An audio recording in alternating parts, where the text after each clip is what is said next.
Get ready for adventure. Islands of it, man. From the studios to Volcano Bay. This is the Universal Joint, a podcast devoted to all things Universal with your host, Jim Hill and Dustin Fuhs. Welcome to the Universal Joint podcast. I'm Dustin Fuhs, and with me is the man who has more stories to share than layers in the infamous Dagwood sandwich, one Mr. Jim Hill. I got mayonnaise on my shirt. Oh, hang on, I gotta get a napkin.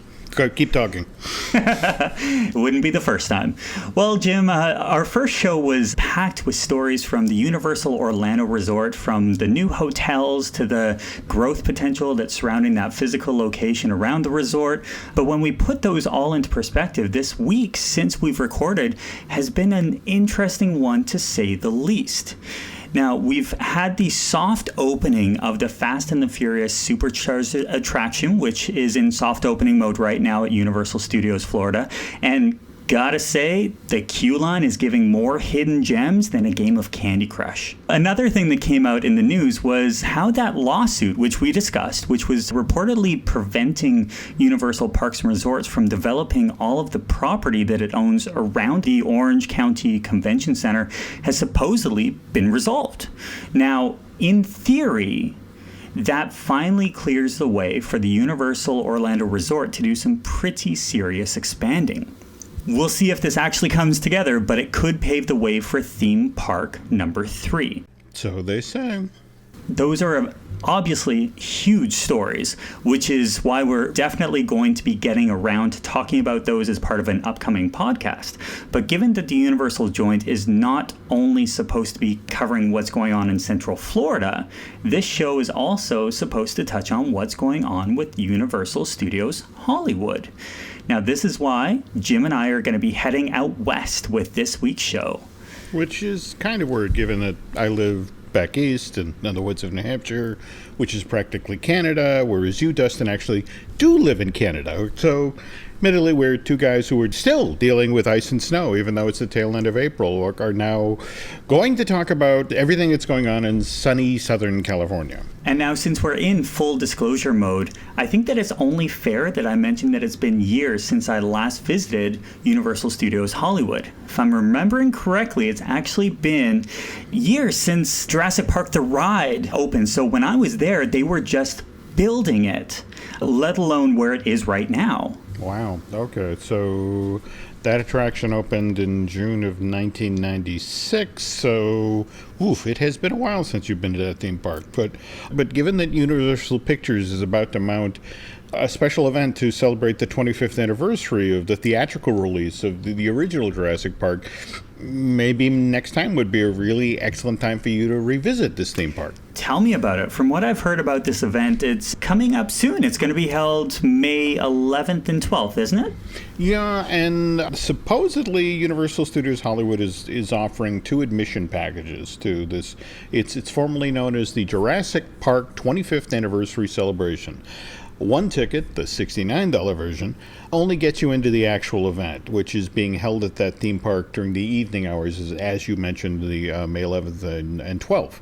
Whereas the other admission package, this is the one that costs $129 a person. That one allows you to enjoy the rest of Universal Studios Hollywood during the day and then transition into experiencing the Jurassic Park 25th anniversary celebration that same night. Okay, so with those 2 price points, $69 and $129, what exactly am I going to experience in the Jurassic Anniversary 25th celebration? My hope, obviously, is to get a selfie with Ian Malcolm himself, Jeff Goldblum, and possibly recreate a couple of my favorite scenes in all the Jurassic Park films, like the one where Ellie Sattler and John Hammond are eating ice cream because the power went out.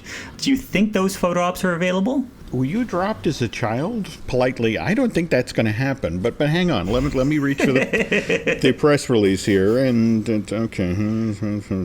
it being produced in partnership with Universal Pictures and Amblin Entertainment.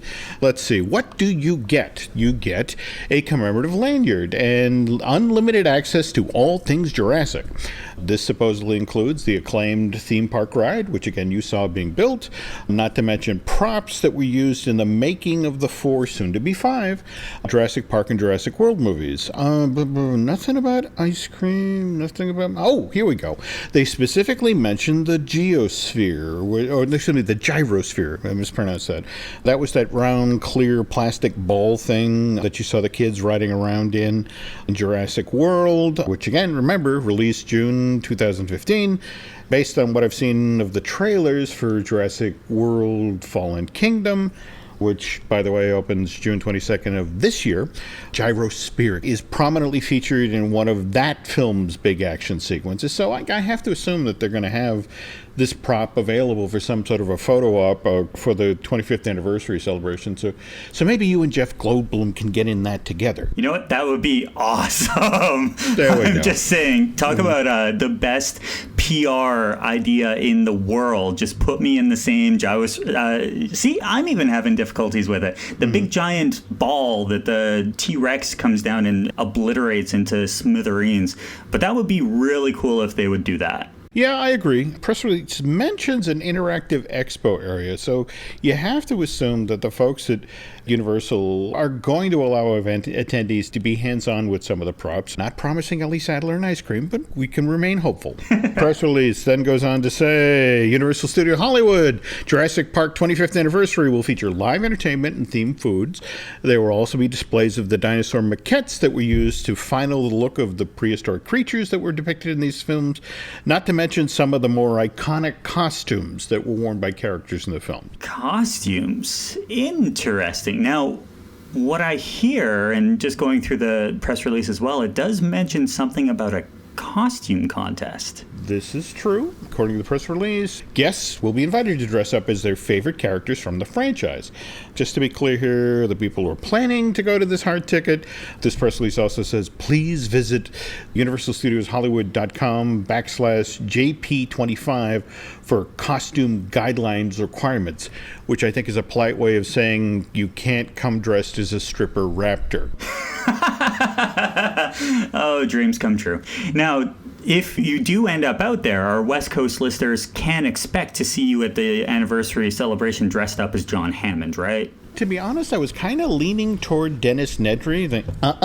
You didn't say the magic word. Yeah, for our listeners right now, this is the moment where you pause the podcast and go to YouTube and realize the you didn't say the magic word has a 1-hour loop and has been viewed over 126,000 times. You gotta wonder if they're using that to break prisoners at Guantanamo. It's amazing some of the stuff you can find over there that they've put on the 1-hour loop. True. And since this is a Jurassic Park 25th anniversary celebration, it's being held in a theme park, I can assume that there will be limited edition merchandise? The press release says so, but then again, I was hearing that Universal Studios Hollywood already has a lot of Jurassic Park 25th anniversary merchandise available for sale, so maybe they'll have some truly limited stuff available at the event, something that says you were there on May 11th or the 12th. Now, speaking of merchandise, did I just see that they opened up some sort of animation-themed shop up on the upper lot? You're talking about the Animation Studio store. Yes. That actually opened up back on March 1st and is basically a continuation of the Universal Plaza project, which Universal Studios Hollywood started back in 2012 out ahead of the construction of Springfield, USA and Hogsmeade Village in an effort to clear out that tangle of streets and shops and shows that used to make up the bulk of this theme park's upper lot area. Oh, man, you're completely right. I remember that place when my family and I visited back in the late 1990s. There was a great quick service restaurant that looked exactly like that prehistoric drive-in where Fred Flintstone went to get that enormous slab of ribs at the end of the Flintstones TV show. You're talking about Flintstone's Barbecue. That was a quick service restaurant that used to be located right across the street from the Animals Actors stage. Now, when you say tangle, Jim, that's a very appropriate way to describe the original layout of Universal Studio Hollywood upper lot area. Even when you had a map of the place in your hand, it was just so easy to get lost in that part of the theme park. Now, the way that the area was originally laid out, it just didn't make any sense. It's almost like there was just all this clutter and congestion back and forth. That was because for the first couple of decades that Universal Studios Hollywood was in business, there really wasn't a plan for the upper lot. Well, not much of one anyway. Like Topsy, this theme park just growed. And all of that changed in December of 2011 when Universal Parks and Resorts revealed that the Hollywood Park would be getting its own version of the Wizarding World of Harry Potter. And the original that opened Universal's Island Adventure back in June of 2010? June 18th, to be exact. Perfect. So given the huge crowds of people that had been pouring into Islands of Adventure for 18 months at that point, they were packing the streets of that theme park daily as they made their way to Hogsmeade so that they can get some of their hot butterbeer, cold butterbeer, frozen butterbeer ice cream. There was a lot of butterbeer. Universal Parks and Resorts sort of knew what to expect when the West Coast version of the Wizarding World finally opened for business in 2016. But see, the thing is, there were all sorts of things that had to be done ahead of time so that Universal Studios would then be able to handle these hordes of butterbeer crazed Harry Potter fans. Those steps actually included a lot of stuff that had to be done outside of the park first. Like, for example, the ET parking structure, which opened in January of 2016, just 4 months ahead of the West Coast Wizarding World. And that is one huge parking facility. It's like 8 stories tall and has close to 5,000 parking spots available, right? Not only that, but the ET parking structure is positioned in such a way, deliberately, mind you, so that people who are using the 101 to get to this theme park can now come straight off the freeway. They can take an exit that's on the Universal Studios Boulevard side by Universal City.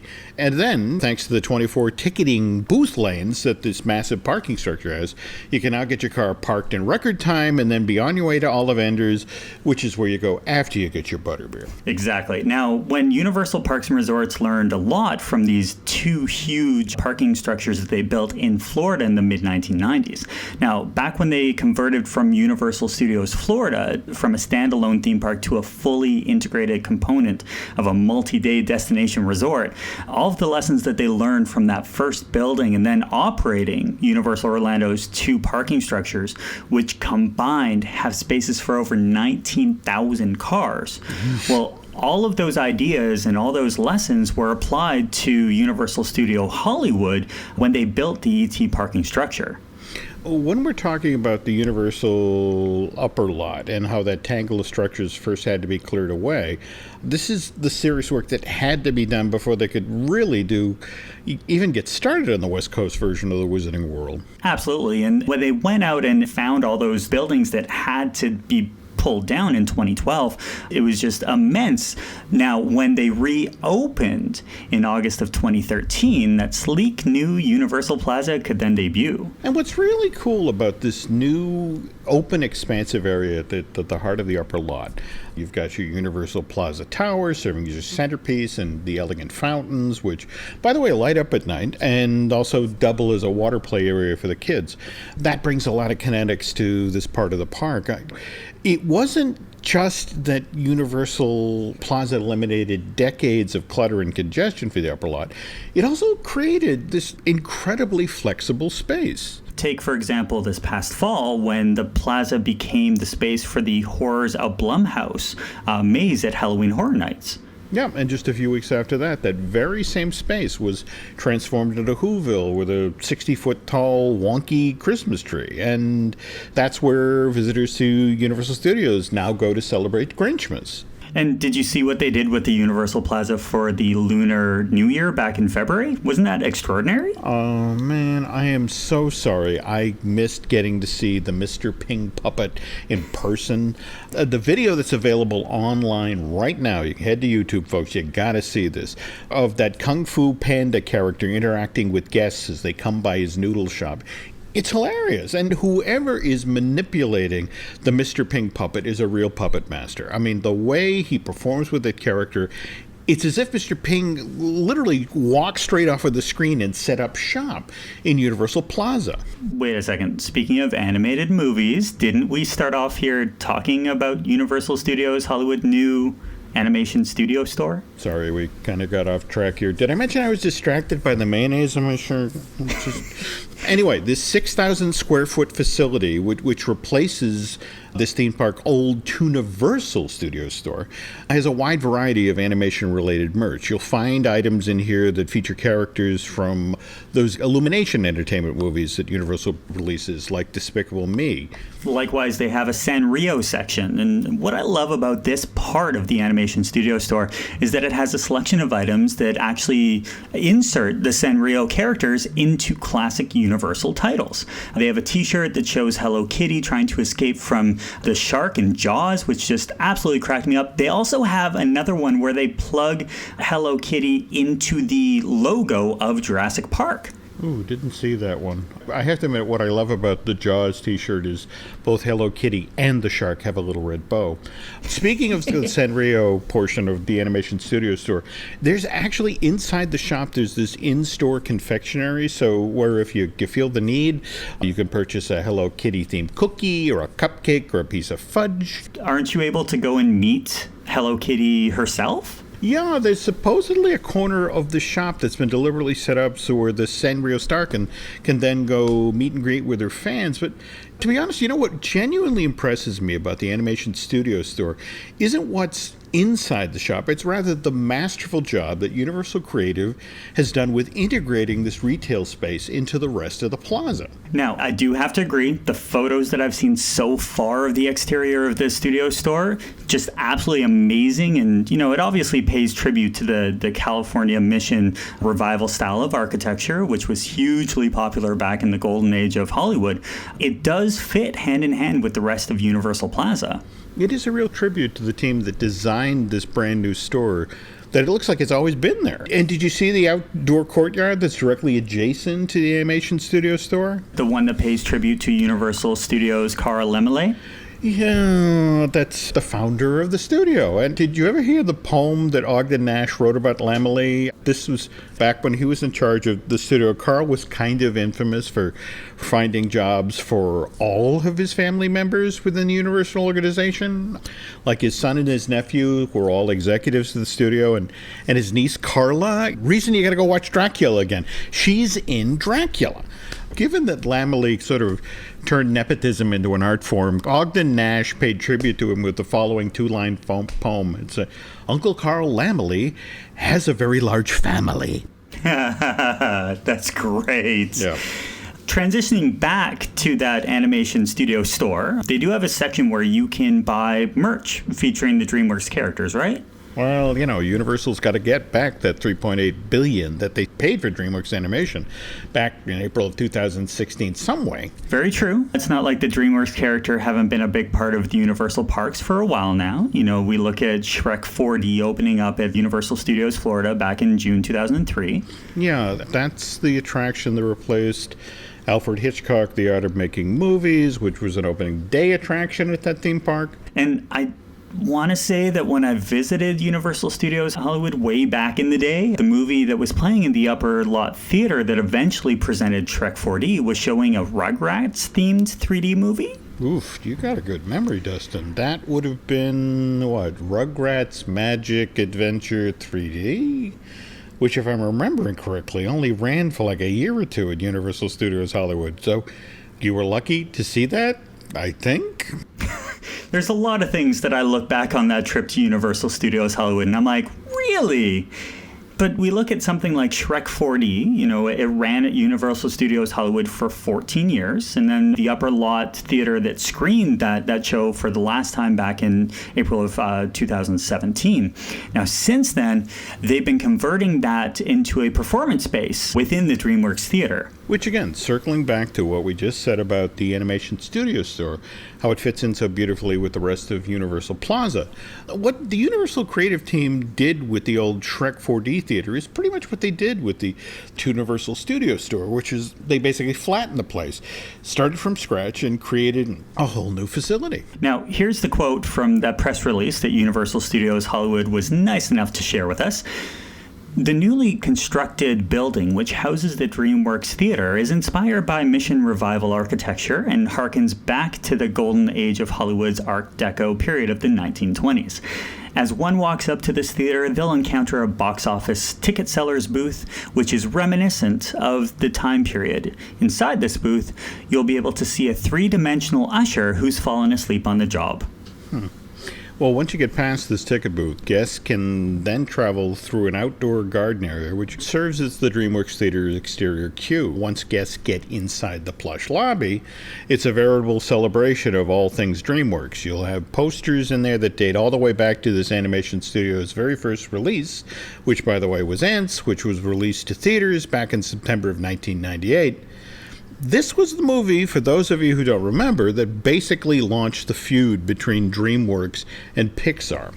As the story goes, after Michael Eisner basically forced Jeffrey Katzenberg to resign as the head of Walt Disney Studios in the late summer of 1994, John Lasseter felt bad. He'd enjoyed working with Jeffrey on what eventually became Pixar's first feature-length film, Toy Story. I do remember reading this.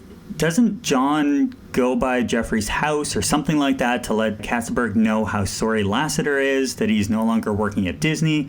And as John gets up to leave, Jeffrey says something to the effect of, "Do you know what you guys are doing as a follow-up to Toy Story?" That's right. And John, thinking that he's still talking to a friend and a colleague, rather than somebody who's about to go out and set up animation studios to directly compete with Disney and Pixar, says, yeah, we're working on something that kind of riffs on that old Aesop fable, The Grasshopper and the Ants, and to which Jeffrey replies, oh, that sounds like a good idea for a movie. So Katzenberg clearly thought that it was a good idea for a movie, because when Steven Spielberg, David Geffen, and Jeffrey Katzenberg announced that they were launching DreamWorks SKG in the fall of 1994. By the way, just in case you're wondering, the SKG at the end of DreamWorks SKG represents the initials of the last name of each of the company's founders. So Spielberg, Katzenberg, and Geffen. Now, Jeffrey reveals that he will be in charge of DreamWorks Animation operation. What turns out to be one of the very first features that DreamWorks Animation has in development. Why, it's a CG animated comedy called Ants that's based on that old Aesop fable, The Grasshopper and the Ant. And you know who was incredibly livid when he learned about this? Mr. John Lasseter. Eisner wasn't all that happy either, especially when he learned that Woody Allen, who Disney had been courting at the time to come voice Tantor, the elephant in Tarzan. The thinking here was that, okay, if elephants never forget, if you never forgot anything, you'd be really neurotic. And if you have a character that's really neurotic, who would be better to voice that character than Woody Allen? What ends up happening is that Eisner gets particularly ticked off because Katzenberg manages to lure Woody Allen away from Disney to come voice Z, who, for those of you who haven't seen Ants, this is the lead ant character in that movie. Which is why Disney is now forced to find somebody new to come voice Tantor, and who they eventually wound up with was Wayne Knight, who played Newman in Seinfeld. And also played Nedry in Jurassic Park, the character that you're going to be cosplaying and that we all can't wait to see photos of. Again, I could also go with John Hammond. We spared no expense. Especially with ice cream, right? That's right. Speaking of sparing no expense and segues, I'm actually going to be heading down to Central Florida later this month, gathering stories for our Universal Joint Show, where hopefully Jim and I will be able to discuss in great detail Universal Studios Florida's newest attraction, Fast and Furious Supercharged. And as always, if you have any Universal-related topics that you'd like us to discuss on future shows, or if you have some stories that you'd like to share with us, don't hesitate to reach out. We've particularly enjoyed the feedback that we've gotten so far from the first show. Looking forward to hear what you have to say about this one. Absolutely, and there's so many different topics out there, so we can't wait to keep going with the Universal Joint podcast, and plenty of ideas. So for Jim and myself, thanks for listening in. It's been groovy having you hang with us for the Universal Joint. Tune in again for this and other great podcasts found on the Jim Hill Media Network.